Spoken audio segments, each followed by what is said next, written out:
Terjawab sudah misteri uang deposito milik seorang nasabah di Makassar yang raib secara tiba-tiba.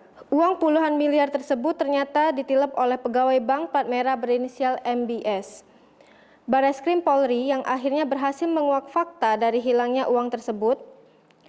Pelaku sudah ditetapkan sebagai tersangka dan sudah dilakukan penahanan. Tersangka MBS adalah pegawai, kata Direktur Tindak Pidana Ekonomi Khusus Ditpideksus Bareskrim Polri Brigjen Pol Helmi Santika saat dihubungi Minggu 12 September 2021. Helmi menjelaskan, penangkapan dan penahanan terhadap MBS berawal dari laporan yang dibuat kantornya sendiri. Laporan tersebut tercatat dengan nomor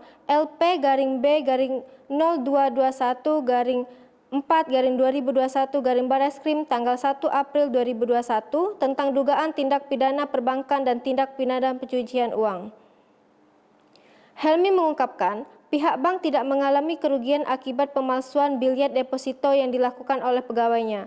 Namun, nasabah berinisial IMB mengalami kerugian senilai 45 miliar. Ada pula nasabah lain berinisial H yang mengalami kerugian 16,5 miliar.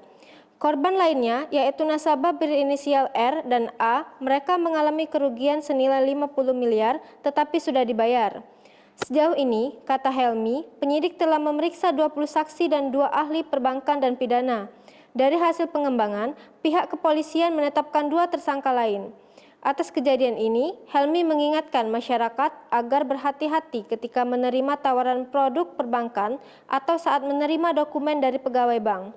Ia meminta masyarakat tidak asal percaya begitu saja dan selalu mengecek ulang tawaran tersebut.